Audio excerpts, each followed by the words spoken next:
Olá, sejam todos bem-vindos à nossa Escola Bíblica Online. É um prazer tê-los aqui novamente. Chegamos à aula de número 6. Mas antes de iniciar, eu sempre digo a vocês, este conteúdo ele é produzido para te ajudar no seu estudo da Palavra de Deus. Por isso é muito importante haver uma certa dedicação da sua parte. Aqui embaixo, na descrição do vídeo, se você tiver no celular, é só apertar o mais, existe o cronograma da aula, que é o primeiro elemento importante para você estar atento, a maneira como esta aula está dividida. Se precisar, você pode ir a qualquer uma das partes da aula em qualquer momento. Como essa vai ser uma aula um pouco longa, talvez você precise estar atento ao cronograma. Além do cronograma, depois de ter assistido toda a aula, é muito importante você verificar o seu aprendizado. Por isso, tem duas aulas de atividades para verificação do seu aprendizado. Terminou de assistir? Não deixe de fazer. Por fim, tem também um fórum onde você pode deixar as suas dúvidas ou fazer os seus comentários. Para mim será um prazer muito grande poder interagir com você. Você também pode comentar aqui no vídeo e eu fico feliz de interagir com vocês e descobrir que este conteúdo está cumprindo o propósito. O propósito de estarmos aqui numa Escola Bíblica Online é para ajudar você, professor, estudante de escola bíblica, que deseja estudar mais sobre a palavra de Deus, tá bom? Bom, vamos começar. Para iniciar, eu quero apresentar a vocês o cronograma dessa aula. É por aqui que nós seguiremos o nosso estudo. Eu estou dividindo em 3 sessões e em cada uma dessas sessões eu quero fazer uma apresentação específica. Na primeira sessão, eu quero apresentar para vocês o contexto histórico do profeta Jonas. Na segunda sessão, eu desejo explicar Jonas capítulo 4, do versículo 1 ao 11. 11 versículos, então vai ser uma exposição um pouco mais longa. Tenha paciência, se esforce para assistir tudo de uma vez só, para que o seu aprendizado seja efetivo, tá bom? E por último, eu encerro fazendo 3 aplicações sobre como Jonas nos ensina questões valiosas para a fé cristã ainda hoje. Começando a primeira sessão, eu quero explicar para vocês o contexto histórico do profeta Jonas. E para explicar o contexto histórico do profeta Jonas, eu quero ler um trecho de 2 Reis, capítulo 14, versículo 23. A partir do 23, eu vou ler um trecho aqui para a gente ver o contexto de Jonas. Veja comigo a partir do 23. Jeroboão II, filho de Jeoás, começou a reinar em Israel no 15º ano do reinado de Amazias, filho de Joás, rei de Judá. Reinou em Samaria por 41 anos. Fez o que era mau aos olhos do Senhor. Não se afastou dos pecados de Jeroboão, filho de Nebate, que havia levado Israel a cometer. Esse texto acabou de dar para a gente algumas informações importantes para a gente entender o contexto histórico do profeta Jonas. Primeiro, o ministério do profeta acontece durante o reinado de Jeroboão II. Jeroboão II reinou por 41 anos.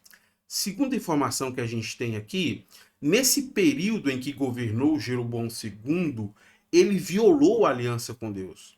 Jeroboão II permitiu a adoração idólatra que acontecia em Betel e que acontecia em Dan. Apesar disso, apesar dele permitir esse tipo de adoração idólatra e ter violado a aliança com o Senhor, Deus decidiu usar Jeroboão II como instrumento de libertação para o seu povo. Veja como isso fica claro para a gente, versículo 25 e 26.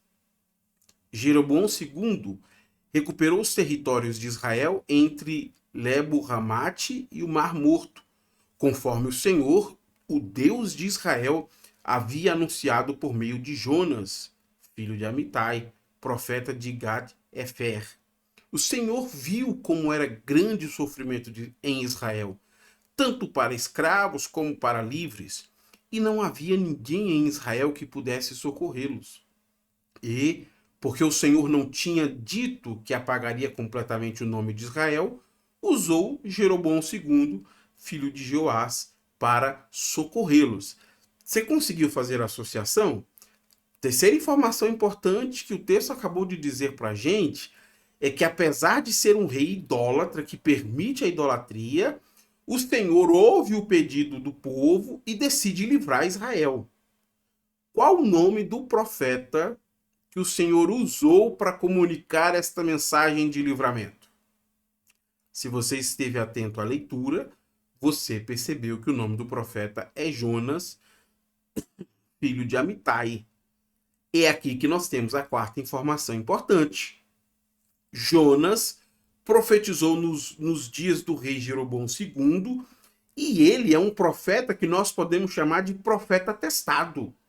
As suas profecias haviam acontecido. Isso faz com que Jonas fosse um profeta que tivesse o ministério aprovado por Deus. Ele não é um desconhecido, ele é um homem que fala e Deus faz. É preciso deixar isso claro, porque esse vai ser o único registro que nós vamos ter de Jonas profetizando para o reino de Israel. O restante do ministério de Jonas não vai ser nem para o reino de Israel, nem para o reino de Judá. A gente vai ter Oséias e Amós que vão estar fazendo isso. Deus levanta Jonas e envia Jonas para profetizar contra a Síria. Então, o único texto em que nós temos Jonas profetizando para Israel é esse, uma profecia que aconteceu. Mas todo o restante do seu ministério vai ser desenvolvido para uma mensagem que Deus manda ele anunciar aos assírios. Deus diz a Jonas que ele deve ir até a cidade de Nínive, anunciar aos ninivitas, que é uma cidade populosa da Síria, nesse período não é a capital ainda da Síria, posteriormente se torna, mas é uma cidade muito populosa, e Deus manda ele ir a Nínive, uma cidade importante da Síria nesse período, para anunciar um juízo de Deus que virá contra os assírios. Mas como Jonas já sabia que este aviso de julgamento abriria precedentes para o arrependimento, porque Deus já havia feito isso com os reinos de Israel e Judá, Jonas sabe da história de Israel, sabe que Deus levanta profetas que anunciam um julgamento, mas sempre há esse precedente do arrependimento. Se essas pessoas se arrependessem, se os assírios se arrependessem, Deus poderia então livrar esses assírios da destruição. Se houvesse neles um verdadeiro arrependimento, Deus poderia mudar o seu parecer. A grande misericórdia de Deus poderia ser demonstrada pelos ninivitas. Mas por que eu estou dizendo grande? Porque é tão difícil entender Jonas ter que ir anunciar um juízo eminente sobre os assírios e aceitar Deus usar misericórdia para este povo. São dois os motivos. O segundo eu explico daqui a pouco, que tem a questão do nacionalismo. Mas o primeiro tem a ver com a maneira como os assírios tratavam os seus prisioneiros de guerra. Eles são pessoas que tratam assim com muito desprezo, muita truculência, muita violência. Então havia uma certa ojeriza das outras nações em relação a eles. Eu quero mostrar isso para vocês lendo esse trecho, que é um trecho que foi tirado exatamente de relatos de Assurbanipal, dos seus anais, dos seus escritos históricos, onde ele fala a maneira como ele tratou os prisioneiros elamitas. Então é um relato histórico do próprio Assurbanipal, que é rei da Síria, a maneira como ele tratou os elamitas. É um relato longo, mas serve para a gente entender quem são esses assírios que Jonas está sendo enviado para profetizar. Capturei muitos soldados vivos. Cortei alguns de seus braços e mãos. Eu cortei dos outros seus narizes, orelhas e extremidades. Arranquei os olhos de muitos soldados. Fiz uma pilha de vivos, uma de cabeças. Eu pendurei suas cabeças em árvores ao redor da cidade. Com sangue deles, tingi a montanha de vermelho como lã. e o resto deles, as ravinas e torrentes da montanha engoliram. Eu levei cativo as posses deles, cortei a cabeça dos seus lutadores e construí com isso uma torre diante de sua cidade. Eu queimei seus meninos e meninas adolescentes. A gente lê isso aqui e fala, nossa, que terrível! Como é que essas pessoas são tão truculentas com o exército perdedor? Esses são os assírios. Este aí é um relato de Assurbanipal, rei da Síria, nos seus anais, que são arquivos encontrados por arqueólogos. É assim que eles tratavam os povos que perdiam.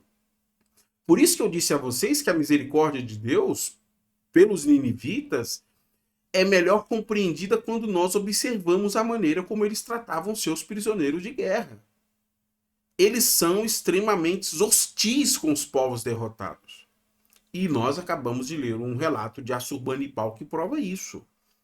O que acontece então para que este povo, com uma estratégia militar tão violenta, com uma força militar tão grande, desse ouvido, veja bem, desse ouvido a uma mensagem comunicada por um profeta que eles não conhecem, que veio de um Deus que é desconhecido para eles. O que aconteceu para eles darem credibilidade à mensagem de Jonas?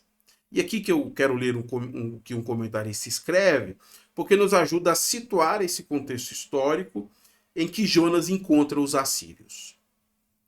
Os problemas internos da Síria e as dificuldades econômicas durante a vida de Jonas podem ter tornado o povo de Nínive especialmente receptivo ao anúncio do julgamento divino, mesmo de um Deus desconhecido. Um eclipse solar ocorrido em 15 de junho de 763 a.C., além de um terremoto, várias fomes e rebeliões políticas ocorridas entre os anos 765 a.C. e 756 a.C., podem ter servido como presságios de uma ira divina. Então, quando eles olharam todos os acontecimentos históricos daqueles dias, eles disseram, faz sentido que virá uma ira sobre nós. Os presságios estão aí. É nesse contexto que Jonas desenvolve o seu ministério.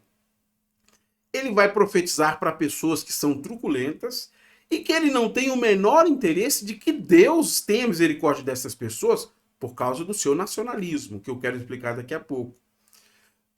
Chega então o final do livro do profeta Jonas. E quando a gente chega no final, a gente entende tudo o que está acontecendo, porque o protagonismo aqui não é só os ninivitas e o seu arrependimento. Quando a gente chega no final do livro, nós descobrimos que Jonas também é um protagonista da mensagem que ele está comunicando.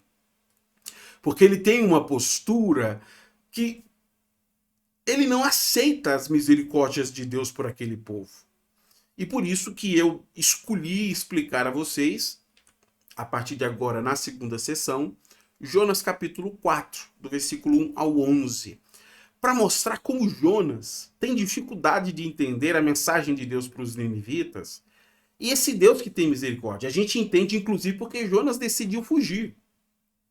Porque nós sabemos que Jonas não quer que ele seja alcance misericórdia, mas Deus chamou ele para anunciar o julgamento. Mas Jonas sabia que o julgamento de Deus pode ser mudado por um arrependimento sincero. Jonas tem consciência disso. Por isso que ele não quer ir. E aqui no capítulo 4, o ápice do livro é apresentado para a gente. Então, eu quero explicar para vocês a partir de agora todos esses versículos para a gente entender tanto a mensagem quanto a postura de Jonas em relação aos assírios. Veja comigo aí versículo de número 1.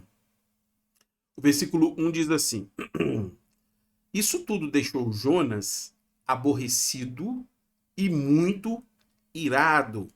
O versículo 1 está deixando claro para a gente por que Jonas decide fugir quando Deus o envia para anunciar uma mensagem de juízo aos ninivitas, à cidade de Nínive.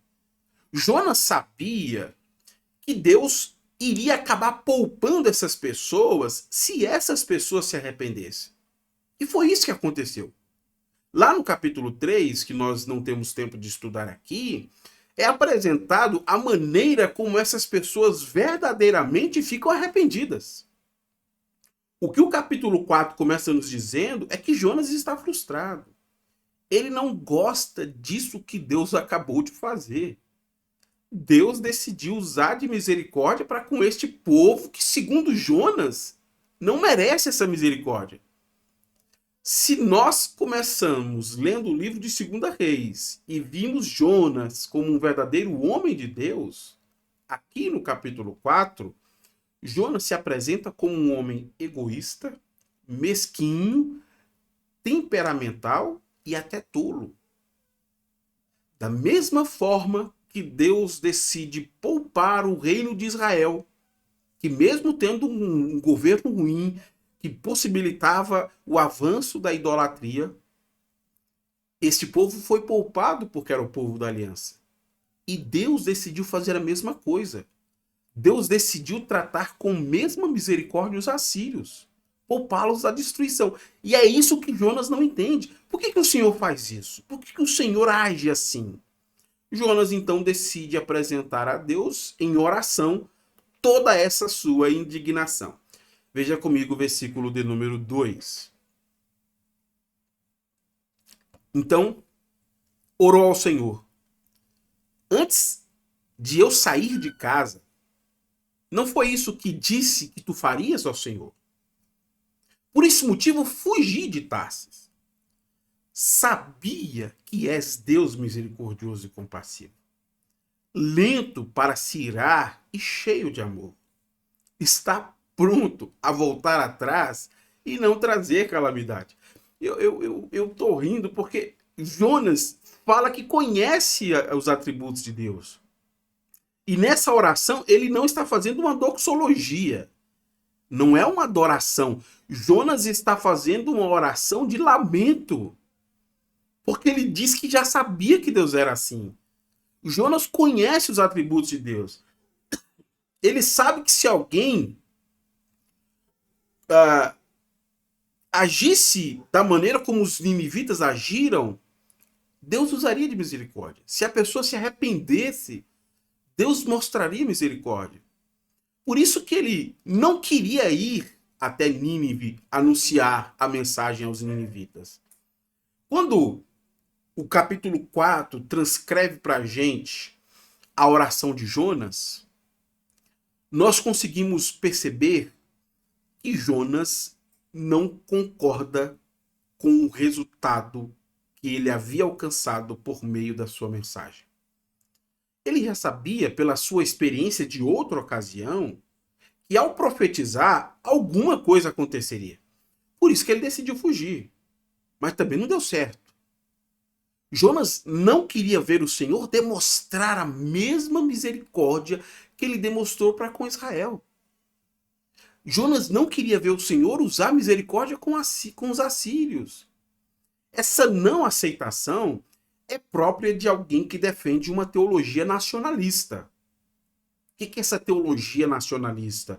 É incompreensível ver o Senhor demonstrar misericórdia para com os nossos inimigos, com o inimigo do meu povo, da minha extensão territorial, geográfica, com o povo de Israel.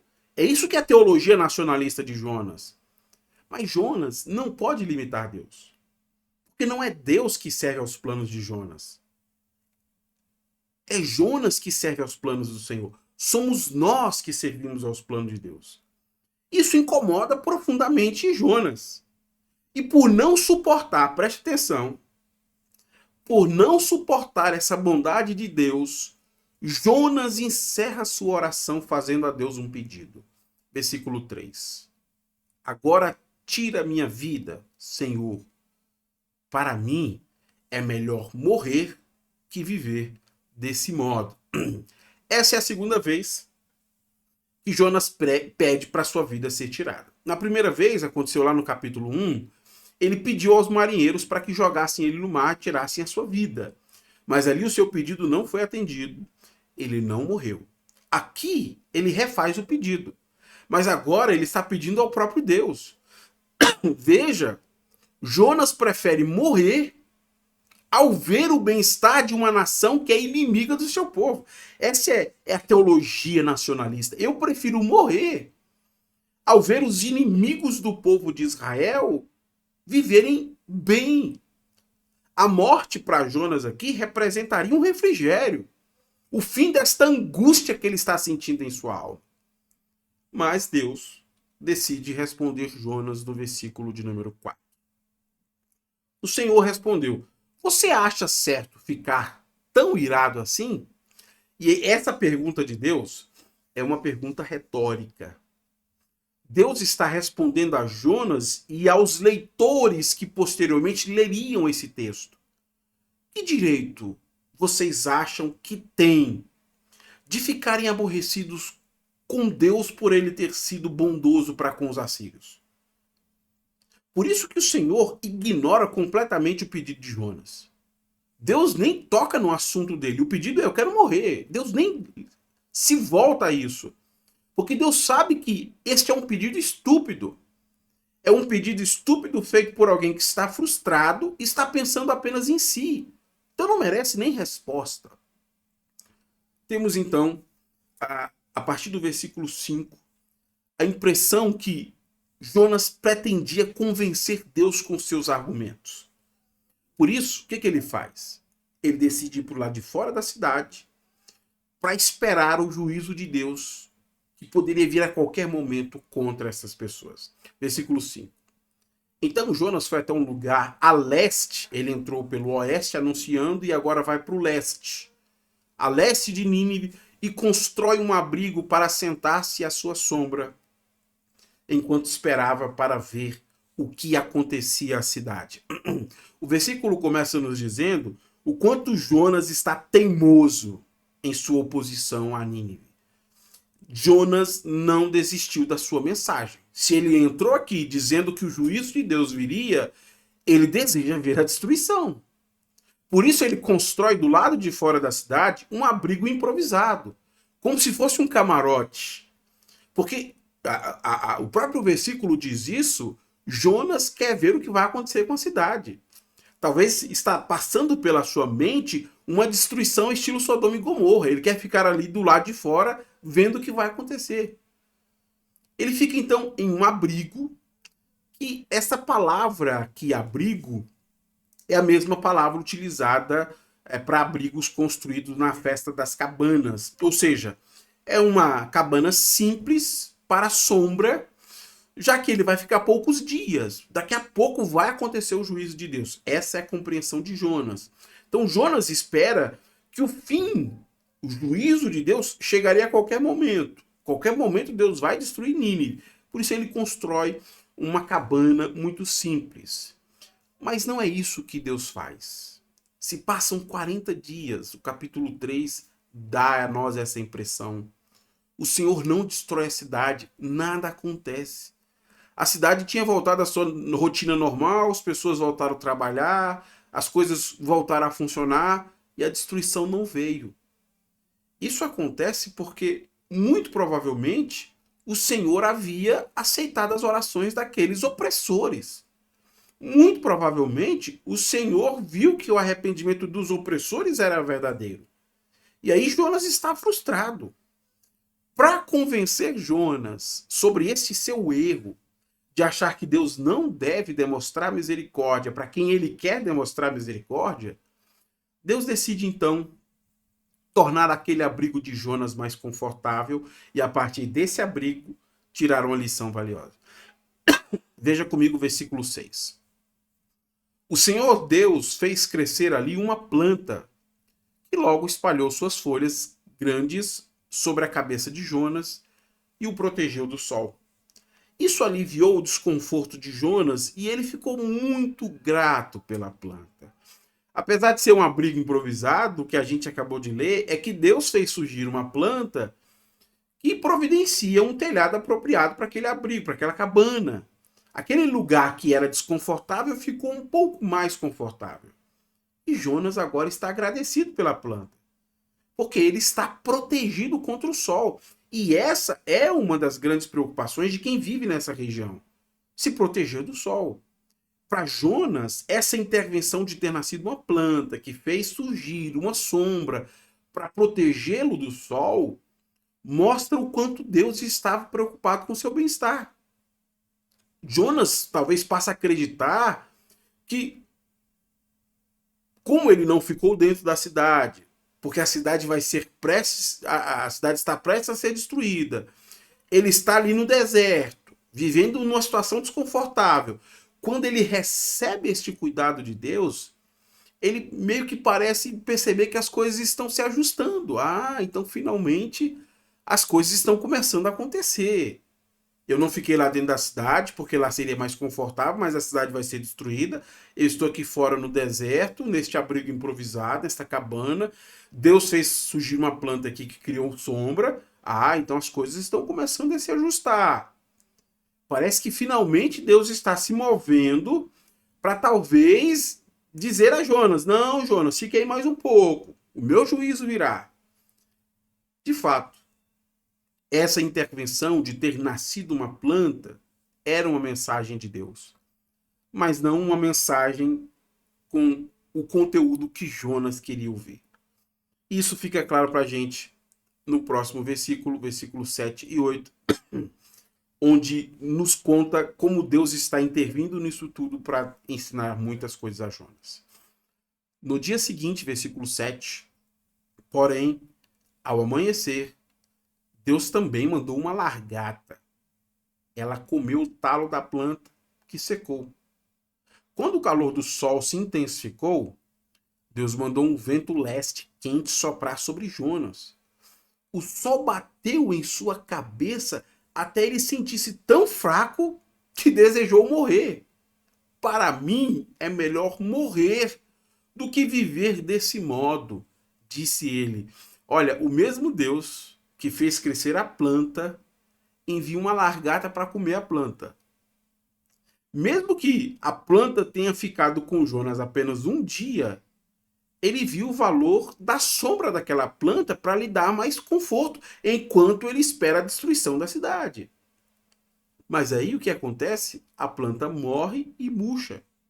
As folhas daquela planta não estão mais fornecendo sombra para a cabana de Jonas. Para piorar tudo, o calor do sol vai intensificando. E mais uma vez, Deus dá uma ordem, só que agora uma ordem desfavorável a Jonas. Deus ordena que um vento leste quente sopre sobre Jonas.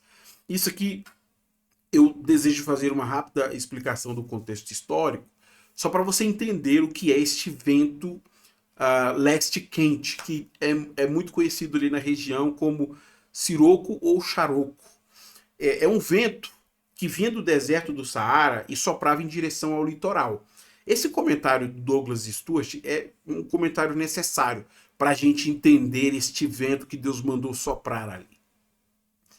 Esse vento pode ter sido chamado em outro lugar de siroco, ou seja, ar quente constante, tão cheio de íons positivos que afeta os níveis de serotonina e outros neurotransmissores cerebrais, causando exaustão, depressão, sentimentos de irrealidade e, ocasionalmente, comportamento bizarro. Em alguns países muçulmanos, a punição por um crime cometido enquanto o siroco está soprando pode ser reduzida a critério judicial. Tão fortemente o vento quente prolongado afeta o pensamento e as ações. Você percebeu como esse comentário do Douglas Stuart é importante? Porque aqui nós conseguimos perceber o enorme desconforto que Jonas está sentindo. Ele, num dia, tem uma planta que faz uma sombra confortável. No outro, além da planta morrer, um vento insuportável, vindo do deserto do Saara, bate sobre ele. Para piorar ainda mais, como nós lemos aqui no versículo 8, o sol vai bater na sua cabeça. Isso vai causar em Jonas a insolação, e os sintomas da insolação são esses que aparecem aí, associados ao do vento quente. Fraqueza física, angústia mental ou depressão. Por isso que Jonas, então, fica fraco e deseja morrer. Ele quer ver a destruição de Nínive até o fim. Ele quer ver por causa do seu nacionalismo. Ele é favorável a Israel, à prosperidade de Israel. Mas aquela circunstância está tão difícil que Jonas reconhece que não consegue suportar. Do seu ponto de vista, tudo deu errado para Jonas. Ele simplesmente não aguenta mais. É então, diante de tal situação, que Deus decide confrontar Jonas sobre sua falta de misericórdia para com os assírios. Versículo 9. Deus perguntou a Jonas: Você acha certo ficar tão irado por causa da planta? Jonas respondeu: Sim, acho certo ficar tão irado a ponto de querer morrer.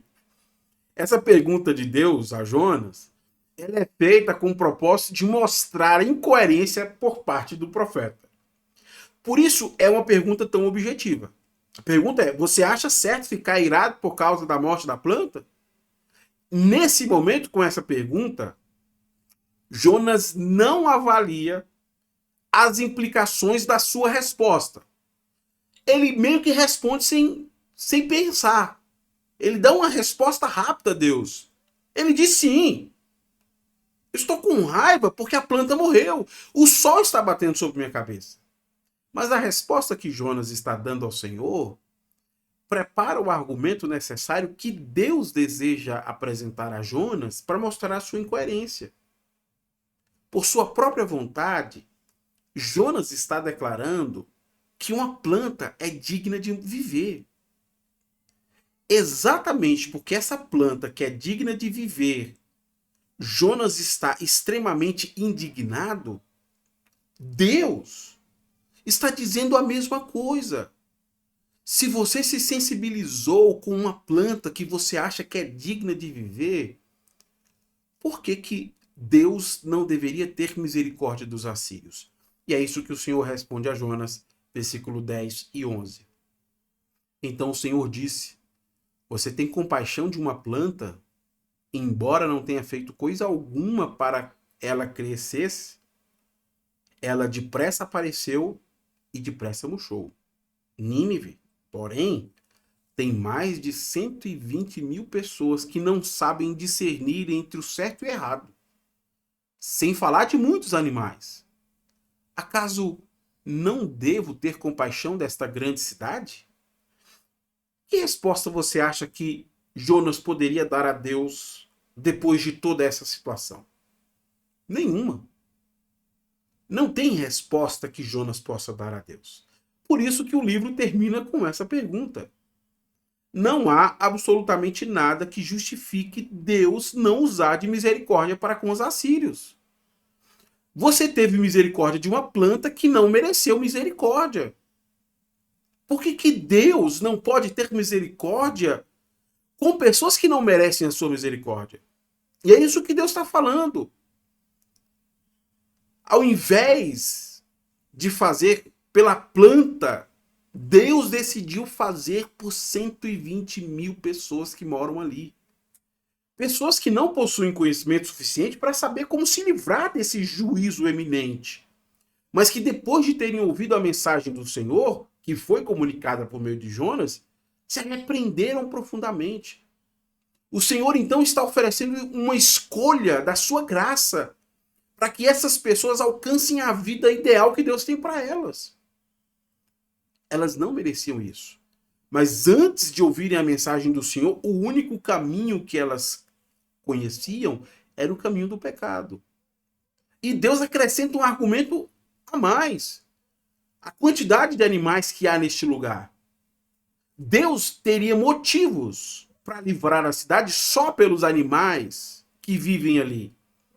Mas os animais não são os únicos que não sabem discernir. Os ninivitas também não sabem discernir. Por isso, eles são tão inocentes. Jonas, que defendeu de forma tão furiosa o valor de uma planta, que teve apenas um dia de existência e não fez nada para merecer, por que Deus não poderia demonstrar a sua misericórdia por pessoas e animais que também não fizeram nada por merecer? É assim que o livro termina, mostrando a incoerência que há entre Jonas e o seu conhecimento dos atributos do Senhor. Eu desejo partir para a última sessão, fazendo 3 aplicações ao que aprendemos aqui no nosso estudo de Jonas.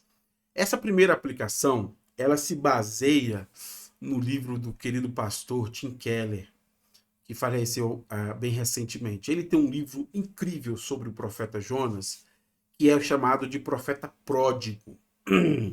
A mesma ideia que ele desenvolve no livro Deus Pródigo, a parábola sobre os 2 filhos. E dessa explicação dele e dessa leitura, eu queria fazer essa aplicação. Existem 2 maneiras de estar alienados a Deus: sendo muito religioso ou vivendo de maneira imoral. O livro de Jonas revela isso pra gente. Você pode viver alienado a Deus sendo imoral como os assírios, praticando todo tipo de concupiscência, de perversidade, de atrocidade. Você pode estar alienado de Deus, porque você não sabe distinguir entre a mão esquerda e a direita. Você não sabe distinguir entre o que é certo e errado. Mas também há uma outra maneira de estar alienado a Deus, que é sendo uma pessoa extremamente religiosa como Jonas, com princípios teológicos tão equivocados. Na terceira aplicação eu quero voltar a este ponto. Mas o que o livro nos mostra é que você tem 2 extremos da situação.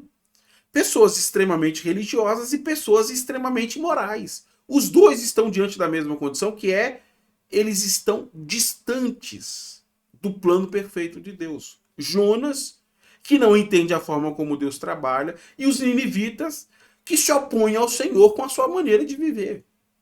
Mas para esses 2 públicos, Deus tem a resposta certa. Para Jonas, Deus tem a revelação dos seus atributos: bondade, misericórdia, juízo. Para os ninivitas, Deus tem um anúncio da sua mensagem: julgamento sobre a sua perversidade. E nos 2 casos, a resposta apropriada vem da pessoa. Como você age diante de Deus, que decide usar misericórdia com quem ele quer usar misericórdia?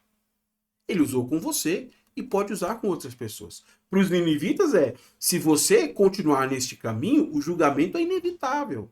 A única possibilidade é se arrepender e suplicar a Deus por misericórdia. Para todos os casos, há um plano perfeito de Deus. E o livro de Jonas nos mostra isso. Pessoas que se afastam de Deus com a sua compreensão equivocada sobre a bondade de Deus e a sua misericórdia, e pessoas que se afastam de Deus pela maneira imoral como estão vivendo. Para os 2, o convite é para voltarem-se ao Senhor. Arrependerem-se ou da sua compreensão errada ou da sua maneira de viver, para então compreenderem um plano perfeito de Deus. Segunda aplicação. Não temos o direito de exigir que Deus nos favoreça e não faça isso com outras pessoas. Um exemplo claro disso ficou no capítulo 1 e no capítulo 4. O peixe e a planta foram presentes que Deus deu para Jonas, mas ele não merecia nenhum deles. Por que então Deus não pode, da mesma forma, dar aos ninivitas aquilo que eles não merecem? Que direito Jonas tem de ficar com raiva? Essa é a pergunta que o Senhor faz. Que direito nós temos de ficar zangados com Deus? Direito nenhum. Porque ele decidiu abençoar pessoas, instituições ou nações que não fizeram nada para merecer isso. Da mesma forma como nós. Nós também fomos abençoados sem merecer aquilo que recebemos do Senhor. Por isso que o contexto histórico de Jonas é importante. Porque eles estão vivendo sob Jeroboão II e o povo está vivendo em constante prática de idolatria. Mas o Senhor ouve a oração e, ao invés de trazer o juízo, o Senhor tem misericórdia. Eles não mereciam misericórdia, mas o Senhor teve. A mesma coisa aconteceu com os assírios. Por isso que eu estou dizendo, nós não temos o direito de exigir que Deus favoreça a gente. Não, Senhor, tem misericórdia de mim, mas dos meus inimigos não. Jesus nos ensinou o contrário. Perdoa os nossos pecados assim como nós perdoamos aqueles que nos devem. A misericórdia tanto é para mim quanto para outras pessoas. E o amor de Cristo se revela assim. Paulo, em 1 Timóteo, diz isso, né? Eu sou um exemplo do que Deus pode fazer por um pecador. 1 Timóteo 1. Eu sou um exemplo de que essa graça pode alcançar a mim e a todos os outros pecadores. E nós temos que ter essa percepção de Deus. A percepção de que ele pode decidir demonstrar misericórdia para as pessoas com quem ele quer demonstrar misericórdia. Sabe o que há de comum em todas elas? Nenhuma delas merecia. Nem nós e nem elas. Mas o Senhor usou de misericórdia. Terceira e última aplicação para nós encerrarmos. Grandes homens e mulheres de Deus não estão livres de preferências teológicas tolas. Bom, Jonas é um profeta sensacional. Ele anunciou uma mensagem para Israel. O que aconteceu? Ele anunciou uma mensagem para Nínive que iria acontecer. Ele é um homem de Deus, incontestável. Mas Jonas tem um problema teológico muito sério. Ele julga Deus a partir do seu nacionalismo. A partir da sua compreensão que Deus não pode favorecer pessoas que são contrárias a nós. E nós precisamos entender isso. Todos os grandes homens de Deus não estão livres de escolhas teológicas tolas. Isso não os torna menos homens de Deus. Isso os torna pessoas com compreensões erradas. Ele é um homem de Deus, mas tem uma compreensão que precisa ser corrigida. E apenas o próprio Deus pode indicar isso. Porque às vezes nós temos essa dificuldade, né? De olhar para grandes homens de Deus como pessoas falíveis. Eles podem falhar. Eles podem chegar a conclusões teológicas que são muito equivocadas. Veja o que o Douglas Stuart comenta sobre Jonas a esse respeito, e a gente termina assim. O livro revela implicitamente que Jonas era um profeta dedicado, disciplinado e obstinado. Um poeta, como todos os profetas israelitas, presumivelmente eram. E também capaz de ser rabugento, teimoso, mesmo contra Deus. Nós somos assim. E precisamos encarar a dura realidade de que, apesar de termos um Deus santo e perfeito, às vezes nós temos compreensões sobre Deus que não refletem quem Ele é. Criam rivalidades, intrigas, criam conflitos entre irmãos. O nosso Deus não é a causa disso. A causa disso são as nossas limitações, que às vezes estão olhando para questões nacionalistas, preferências teológicas. Isso pode tanto nos atrapalhar. Por isso que é tão importante conhecer os atributos do Senhor. Porque quando olhamos os atributos do Senhor, compreendemos o quanto Ele é cheio de graça e misericórdia. E não limitamos o que Deus pode fazer. Deus não cabe dentro da nossa caixa de limitação. Somos nós que fazemos isso. Deus não. Ele está para além da nossa capacidade de compreensão. Então que nós possamos entender essa difícil tarefa que será reconhecer que apesar de ser um homem de Deus, apesar de você ser uma mulher de Deus ou um homem de Deus, pode ser que hajam teologias em nós que não refletem quem de fato Deus é. Que o Santo Espírito de Deus nos ajude a considerar essas questões. Se Deus nos permitir, na semana que vem nós estaremos aqui para estudar, então, o profeta Miqueias. Se puder, durante a semana, eu peço que você leia, para você chegar aqui já com uma informação importante. E se Deus nos permitir, nós nos encontramos aqui na próxima semana. Deus abençoe sua vida.